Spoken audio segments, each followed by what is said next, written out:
continuing to elevate Sacramento State.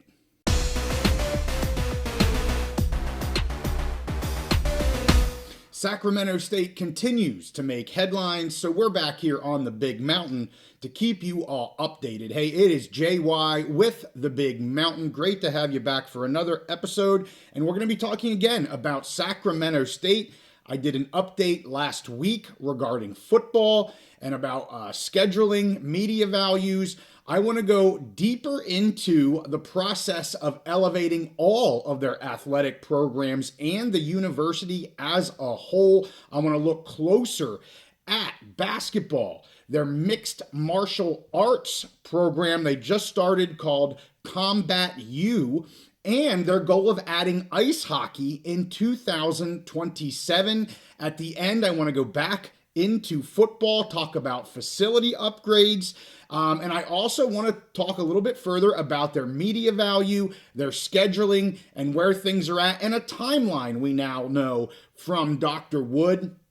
I want to say I did listen to Dr. Wood speak here over several interviews here just this past week. One was on ESPN 1320 Sacramento, another one on Sac St Sports, and I've also had direct conversations with the university ongoing. I've had more conversations since the last time I did an update. Want to make sure we're providing you as accurate of information that we possibly can. So most everything that I'm going to be telling you either is coming directly from Dr. Wood or from the university themselves. Let's first talk about the men's and the women's basketball program. On April 1st, Mike Bibby took over as head coach for the men's basketball team.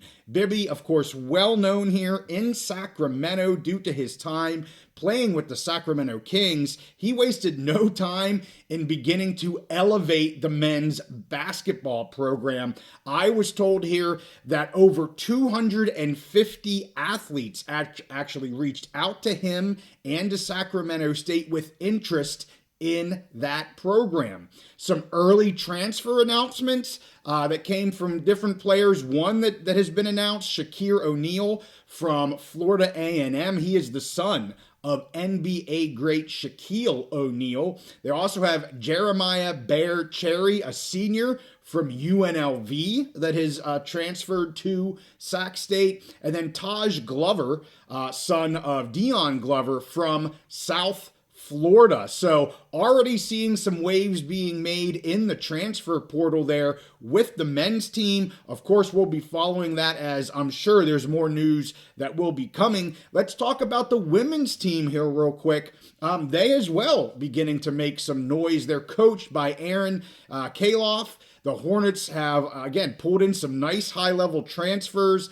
They have Natalie Picton from Montana State being the Big Sky champs here this last year. And so she's transferring, staying in conference, but switching from Montana State to Sacramento State. And then also Ninja Panin, a freshman. She's from Denmark, a freshman transfer from Arkansas that's in the SEC, so being able to get a transfer out of the SEC and into Sacramento State. I'm also told there could be more news coming out of the women's basketball team, so keep your eyes open. They are not done yet.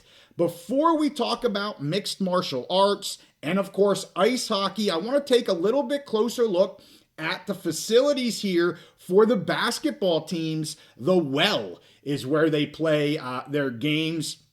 This is one of the facility upgrades that has been ongoing here at Sac State. This basketball gym, which will be done here, the renovation should be done here by the end of this month. So just a few weeks away from that.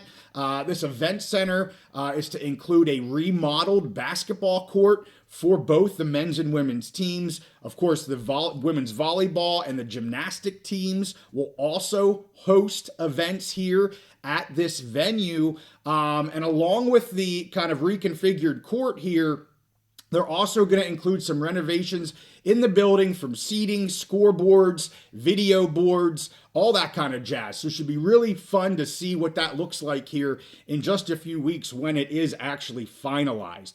Let's now talk about Sacramento State's Combat U, which was started here just this past fall. There are already over 550 athletes in this program, which is more than all of the other intercollegiate programs combined for Sacramento State.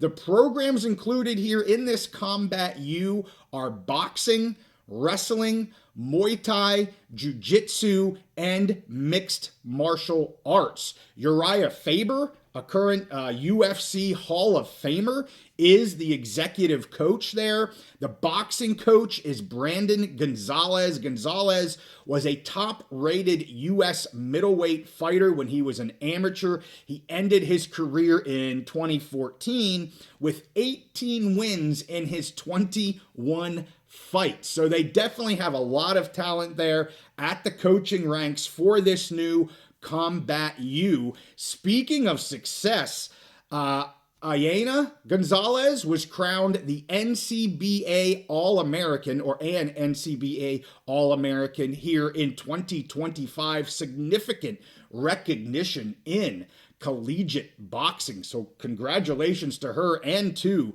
the university. Also, the university hosted a boxing event back in November that drew over 2,100 people. That was, what I've been told, the largest collegiate boxing event in California. So just getting up and running, but a ton of interest there in Combat U. I remember when we talked with Josh Wood back last year, he mentioned this was going to get going there. I've been a fan of mixed martial arts over the years, so awesome to see that they are having a lot of success here as this is getting up and running. And what Dr. Wood has called the OR effect, that's a reference to the ongoing and tireless efforts of Sacramento State AD, or the university is now looking into a sport that is very near to my heart, ice hockey.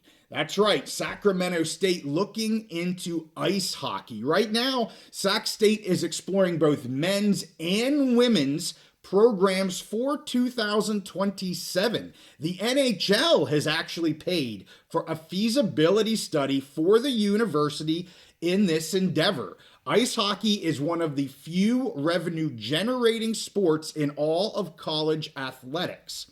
This is important because Dr. Wood has stated several times, I've heard him say this a lot here recently, but he stated that the plan here for the athletics department is to help generate revenues for the university as a whole, with some of those revenues coming from athletics going back to help fund the academics of the university. So something I want to keep following here as they're building these programmings, as they're elevating themselves, and as they're going to be generating more income. At least that's the goal. How does that actually play out in helping to fund some of the academics there at Sacramento State?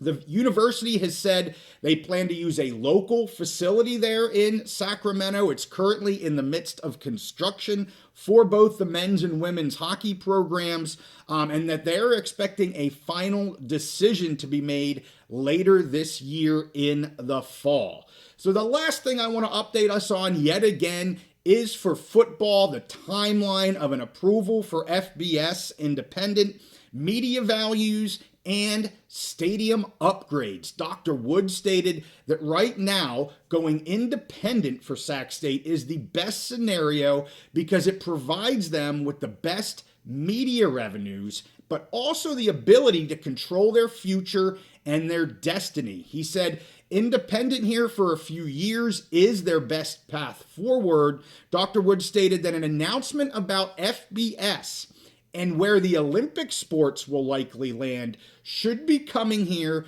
by the end of this semester. So we're talking probably about 4 or 5 weeks here sometime in May that he is expecting to have announcements made by the university regarding FBS football and all the Olympic sports in terms of what conference they are going to be at here after 2025 as they move into independent for football, at least hope to move to independent for football. Sac State here is in a very unique situation. They have a top 20 media market in the country there in Sacramento. And as Dr. Wood said, he believes it's mostly unimpacted. For the most part, this is an open market with very little competition. Of course, the only pro sport they have there are the Kings. The Athletics are there right now in baseball, but that's just kind of an interim period as they're moving. So the Kings really the only ones within Sacramento driving that higher level sports. And UC Davis and Sac State are really the only major universities. He stated both on Sacktown Sports there that Sacramento, he believes, is a college town. He thinks, they need to grow their sports. They need to provide, that for their community, but that they are a college town. As for their media deal, they are working with a consultant, as I had said last time, and they're really looking at being open to everything like right now. Linear, streaming, they're open to everything. Also, being an independent, what he's being told, what Dr. Wood's being told is providing more interest from the market because they can control their schedule. They're not tied to a conference schedule. Their game windows are a little bit more at wherever the media partner wants them to be. And they also are maybe able to get some scheduling agreements with some of the schools that the media partner would like them to. So again, it kind of provides them more options. At least that's the way they're looking at things right now. More options here for the next several years. Currently here, the media deal that they have with the Big Sky, as I said on the last episode, they're only getting $100,000 from Big Sky for media money right now. That's for all sports. And from what Dr. Wood said, they're actually talking millions of dollars looking at that into the future with a new deal as an independent. And of course, as an independent, whatever deal they strike, they're receiving 100% of that revenue. They're not sharing it with anyone. So he's pretty positive about, going indie, being the best route here from a lot of different standpoints for Sacramento State and really being a game changer for the university. In terms of scheduling, Dr. Wood said that a draft 26 and 20 schedule is already done. Of course, nothing can be finalized, as we said before, until they know for a fact that they're going to be moving Indy in 2026. But assuming all of that works out, they've already done all of that planning as they are with their media rights. He did bring up the Pac-12 and the Big 12 as having some schools that they may have interest in doing scheduling with. Who would I look at specifically between those two those two conferences? Of course, Washington State and Oregon State here. I'd be taking a look at them. I'd be looking at Arizona State, Utah, BYU. There's Big 12 programs that are more on the western side of the Big 12 conference. I think, they could be very interesting for Sac State and maybe vice versa. I also wouldn't be surprised if they're looking to go with some of the Power 2 and trying to get some scheduling with Big 10 and SEC schools as well. So that would not surprise me to see a few of those schools on Sac State's schedule going into 26 and 27.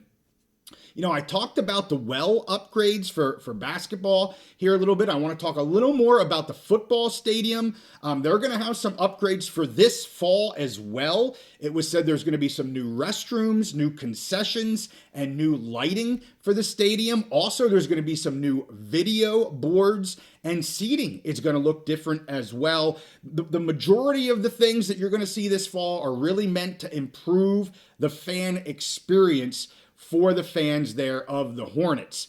Big plans here for the future. It's not just facilities, it's not just conferences, it's not just schedules, but I have been told the Hornets here, athletically, are looking to be Big Sky champions in men's basketball and women's basketball, and they are pushing to make the FCF playoffs in 2025. Again, they're not just building it to build it, they are building it for success, and they are telling their coaches they are expecting some successes here in the very short term. So, the Go Sacramento spring game was just yesterday.